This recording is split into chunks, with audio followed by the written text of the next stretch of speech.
विहान को अनंतयामी के सीक्वेंस 8 की औषधि का ऑफर मिल रहा था, जो उसे उसका संगठन इतनी जल्दी नहीं दे सकता था, क्योंकि वो उनके पास थी ही नहीं। विहान सोच में था, वो औषधि के लिए संगठन के भरोसे नहीं रह सकता था। अगर उसे अपनी शक्तियां बढ़ानी थी तो अगले सीक्वेंसेस की औषधि बहुत जरूरी थी, क्योंकि सीक्वेंस 0 तक पहुंचकर ही विहान काल वेद तक पहुंच सकता था। लेकिन विहान को अभी ये पता करना था कि सामने वाले की जरूरत क्या थी। तभी फिर से आवाज आई, सोच क्या रहे हो? तुम्हें आगे नहीं बढ़ना है क्या, या इन्हीं हारे हुए खिलाड़ियों के साथ खेलते रहना है? विहान का दिल धड़क रहा था। कुछ सोचते हुए उसने पूछा, तुम हो कौन और तुम्हारी शर्त क्या है? विहान के इस सवाल पर एक जोर की हंसी आई। तुम लोगों की यही समस्या है, आम खाने के बदले गुठलियों को गिनना ज्यादा पसंद करते हो। लेकिन चलो, तुम्हारे सवाल का जवाब दे देते हैं। हम शैतानी अखाड़ा से हैं, नाम तो सुना होगा। विहान का दिल एक पल के लिए रुक सा गया। शैतानी अखाड़ा? विहान ने शैतानी अखाड़ा के बारे में बीनू काका के दिए दस्तावेजों में पढ़ा था। उसके मन में एक और ख्याल आया। शैतानी अखाड़ा ने तब हमला किया जब राक्षस हार गया और अनंतयामी कमजोर थे। विहान की सोच को चीरती हुई फिर से आवाज आई, तुम्हारा दूसरा सवाल था, हमें क्या चाहिए? चलो बता ही देते हैं, हमें कालवेद के पन्ने चाहिए। हम चाहते हैं कि तुम वो कालवेद के पन्ने हमें दो। करोगे ना हमारा ये काम, विहान दीक्षित? विहान चौंका। तो तुम कैसे जानते हो मेरा नाम? इस सवाल पर फिर जोर की हंसी आई। और हंसी के बीच में जवाब भी, हम तुम्हारे बारे में बहुत कुछ जानते हैं विहान। हम जानते हैं कि तुम एक दूरदर्शी हो। तुम भविष्यवाणी मंडली में भी आते जाते रहते हो, और तुम्हारी एक छोटी फैमिली भी है जिसमें तुम्हारा एक भाई और एक बहन है, और तुम अपने भाई बहन से बहुत प्यार करते हो ना विहान? विहान हैरानी से बड़बड़ाया, इसे इतना कुछ कैसे पता? क्या ये मुझ पर नजर रख रहा है? क्या मेरे भाई बहन की जान भी खतरे में है? विहान ने गहरी सांस ली, खुद को शांत रखने की कोशिश की। हवा के बीच आती उस आवाज में आगे कहा गया, इसलिए तुम हमें पन्ने दो, हम तुम्हें अगले सीक्वेंस की औषधि देंगे। विहान झिझका। पन्ने देना तो नामुमकिन था, लेकिन दुश्मन को बाहर लाने के लिए उसे फंसाना जरूरी था। वह आवाज फिर से आई, एक वादा निभाने के लिए हम तुम्हें तुम्हारे अगले सीक्वेंस का नाम बता देते हैं। दूरदर्शी अनंतयामी का सीक्वेंस 8 है, जोकर। और हम ये भी जानते हैं कि तुम अभी इस कठपुतली के असर से मुक्त होना चाहते हो। विहान को अगले सीक्वेंस का नाम अजीब लगा, लेकिन उसके दिमाग में हलचल मच गई। वो सोचने लगा, ये समझ रहा है कि मैं अभी भी कठपुतली के असर में हूं। वो हवा वाली शक्ति विहान को तब मैनिपुलेट कर रही थी जब वो कमजोर था। उसने जानबूझकर लड़खड़ाती आवाज में कहा, मैं तैयार हूं तुम्हारी मदद करने के लिए। तभी हवा में से एक पारदर्शी पर्दा विहान के पास प्रकट हुआ और बीच में से खुला, जैसे कोई मंच पर से पर्दा हट रहा हो। एक आदमी दिखाई दिया। वो कोई मजदूर था, लेकिन चेहरा जोकर की तरह रंगा हुआ था। विहान ने उसे तुरंत पहचान लिया। ये तो वही है जो छत के छज्जे पर था। मैंने तो इसे गोली मारी थी। उस जोकर ने तेजी से हाथ हिलाया और ऐसा करते ही उसके हाथों में एक लंबी लकड़ी की छड़ी प्रकट हो गई। जोकर ने मुस्कुराते हुए कहा, मुझे इसी फैसले की उम्मीद थी। अब मैं तुम्हें उस कठपुतली के असर से मुक्त कर देता हूं। वो धीरे धीरे छड़ी को विहान के कंधे की तरफ बढ़ाने लगा। विहान की नजर उस कठपुतली वाले संदूक पर गई। वो कठपुतली अभी भी उस संदूक से खुद को आजाद करने की कोशिश कर रही थी। फिर विहान ने जोकर की ओर देखा और मन में सोचा, ये मुझे कठपुतली के असर से आजाद करना चाहता है, लेकिन खुद पास नहीं आना चाहता। विहान इंतजार कर रहा था। जैसे ही छड़ी उसके कंधे के पास पहुंची, उसने झट से बैठकर छड़ी को खींचा। जोकर लड़खड़ाया और उसकी छड़ी पर से पकड़ छूट गई। इससे पहले कि जोकर संभल पाता, विहान एकदम खड़ा हुआ और छड़ी को हॉकी स्टिक की तरह करके उसके सिर पर दे मारा। लेकिन जोकर झुक गया, विहान चूक गया था। विहान ने उसी मोमेंटम से घूमते हुए अपनी रिवॉल्वर निकाल ली और एक के बाद एक 2 गोलियां चला दी। जोकर ने कलाबाजी खाकर गोलियों को चकमा दे दिया। दोनों फायर खाली गए। उसने विहान की तरफ मुस्कुरा कर देखा, जैसे उसे चिढ़ा रहे हो। लेकिन जोकर की मुस्कान के जवाब में विहान ने भी मुस्कान लौटाई, क्योंकि अब जोकर की हरकतें धीमी होने लगी थी। विहान बड़बड़ाया, गोलियों का मिस होना मेरे प्लान का हिस्सा था।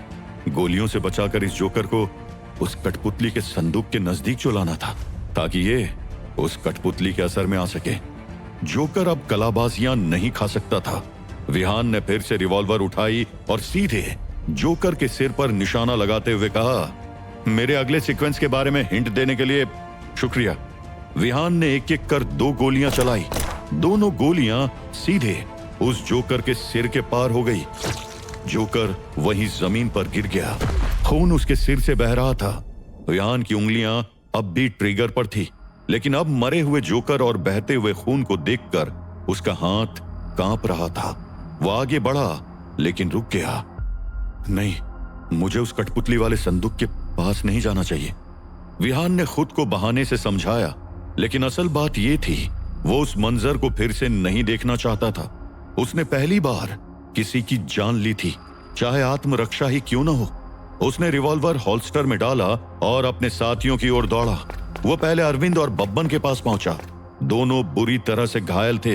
विहान को पास देख अरविंद ने लड़खड़ाती आवाज में अपने पास रखी एक शीशी दिखाते हुए कहा, विहान, वो दवा वाली शीशी मेरे बगल में, मुझे और बब्बन को पिलानी है। मैं कोशिश कर रहा हूं, लेकिन मेरे हाथ कांप रहे हैं। विहान ने शीशी उठाई, लेकिन वो टूटी हुई थी। ज्यादातर दवा जमीन पर गिर चुकी थी। इसमें तो कुछ ही बूंदें बची हैं। अरविंद ने हिम्मत जुटाकर कहा, बब्बन की जेब देखो।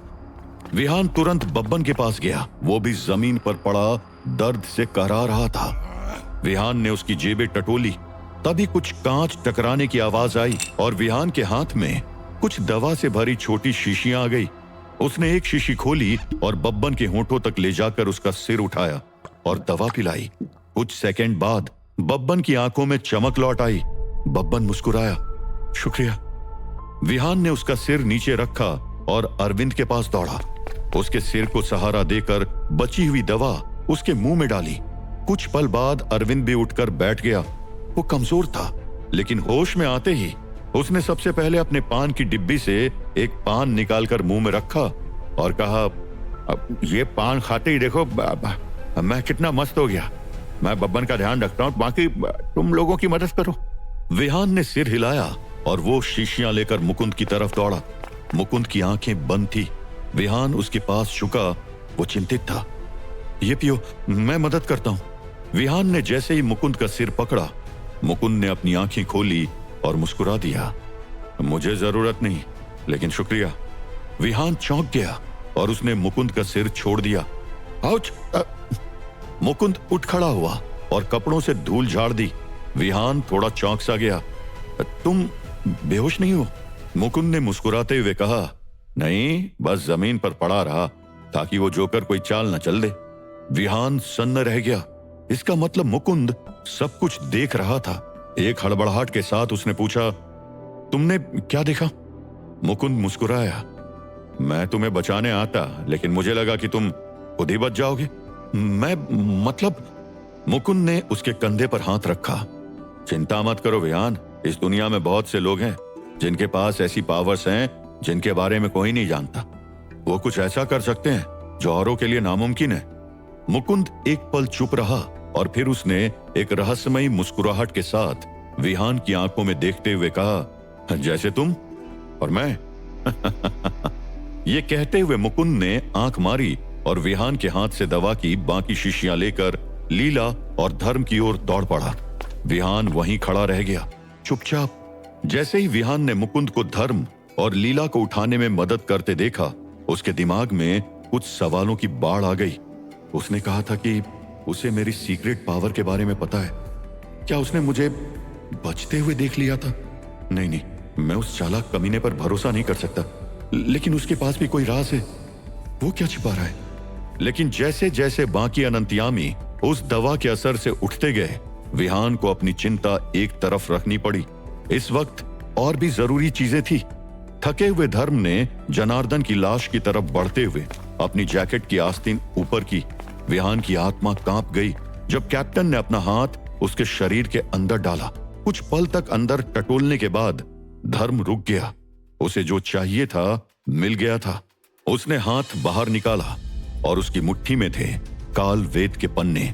विहान को एक साथ राहत और एक्साइटमेंट महसूस हुई। तो कालवेद के पन्ने मिल गए। अब मुझे कम से कम कुछ सवालों के जवाब तो मिल सकते हैं। धर्म ने जेब से एक कपड़ा निकाला और कालवेद के पन्नों को पोंछते हुए उनकी हालत देखी। हम खुशकिस्मत हैं, पन्ने अब भी सही सलामत है। विहान खुद को रोक नहीं पाया। वो आगे बढ़ा, गर्दन झुकाकर उन पन्नों में झांकने की कोशिश करने लगा। धर्म ने तुरंत विहान की उत्सुकता भांप ली और उन पन्नों को कपड़े से ढक दिया और उसे अरविंद की ओर बढ़ाते हुए कहा, इसे इस कठपुतली के साथ रखो। अरविंद ने हां में सिर हिलाते हुए पन्ने धर्म के हाथ से ले लिए। अरविंद घुटनों के बल बैठा और कठपुतली को छूते हुए उसे दोबारा संदूक में धकेल दिया। चलो छोटे मियां, अंदर चलो। अरविंद ने कालवेद के उन पन्नों को भी इस संदूक में डालकर उसे फिर से जादुई तरीके से बंद कर दिया।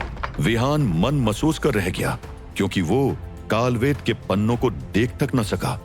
कालवेद के इन पन्नों के असर में आकर मंदार पहले ही दुनिया का विनाश करने पर आमादा था और अब उसे कालवेद की पूरी किताब चाहिए थी।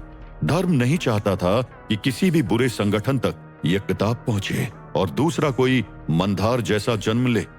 ऐसे में दुनिया को बचाना और भी मुश्किल हो जाता। लेकिन एक मंदार तो अभी भी अपनी कोशिशों में लगा था। उस जगह से हजारों मील दूर हिमालय की कपालगिरी चोटी की अंधेरी गुफा में बलिदान कुंड के सामने काले कपड़ों में लिपटा हुआ बैठा था मंदार। उसकी सांसें धीमी थी लेकिन उसके मंत्रों की गूंज कुछ ज्यादा ही थी। ओम विष्णागाय नमः, जागो रेंगो डसो। अचानक उसकी आवाज तेज हो गई। मंत्रों को पढ़ते हुए उसने अपनी हथेली काटी और टपकते खून को बलिदान कुंड में डाल दिया। बलिदान कुंड की ज्वालाएं एकाएक तेज हो गई थी। गुफा की दीवारों पर कई छायाएं एक साथ भीषण नाच करने लगी थी। हवा कांपने लगी थी। मंदार की आंखें अब भी बंद थी पर उसके होठों पर पिशाच जैसी मुस्कान उभर आई थी। बस कुछ और पल और वो शक्ति जाग जाएगी। लेकिन तभी अचानक से मंदार की आंख खुल गई। ऐसा लगा कुछ टूटा। उसके मंत्र अचानक अधूरे रह गए। उसने अपनी आंखें खोली, गहरी चमकती हुई जली हुई कोयले सी आंखें। उसने अपनी मुट्ठी भींच ली। बलिदान कुंड की ज्वालाएं एक पल को धीमी पड़ी। वो बुदबुदाया, अच्छा तो वो कालवेद के पन्ने किसी को मिल गए। कौन है वो? वो उठा और अपनी हथेलियां कुंड के ऊपर फैलाकर कुछ देखने लगा, जैसे समय और जगह को चीरकर किसी दृश्य को देखने की कोशिश कर रहा हो। उसे एक धुंधला सा चेहरा दिखा। वो विहान का चेहरा था। उस धुएं के बीच भी मंदार ने उसे पहचान लिया था। विहान, तू वही है ना जिसे नियति ने मेरे विरुद्ध भेजा है। विहान को देख फिर से एक अहंकार भरी हंसी गूंज उठी। तो तू है? मुझे वैसे भी इन पन्नों की जरूरत नहीं।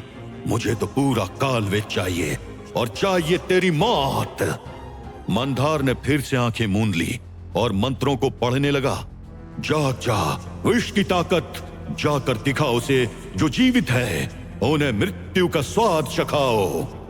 तभी उस बलिदान कुंड में से एक छोटी तांबे की पेटी निकली जो सीधे मंदार के हाथों में गिरी। मंदार ने अपनी आंखें खोली और उस पेटी को खोल दिया। उसे खोलते ही एक सूखी काली नाग की खाल बाहर निकली। खाल से अब भी धीमा जहर रिस रहा था। अब समय आ गया है। उसने उस खाल को अपने चारों ओर लपेटा और वापस कुंड के पास बैठ गया। अब मैं उसी नाग बल से तांडव रचाऊंगा जिसका विष कभी देवताओं ने भी नहीं सहा था। बलिदान कुंड फिर से दहकने लगा। अब उसमें एक काली लहर उठ रही थी और उसी पल उस बलिदान कुंड के सैकड़ों फीट नीचे एक काला नाग नींद में करवट ले रहा था। क्या मंदार का भेजा अगला वार ये काला नाग है जिसे वो नींद से जगा रहा है?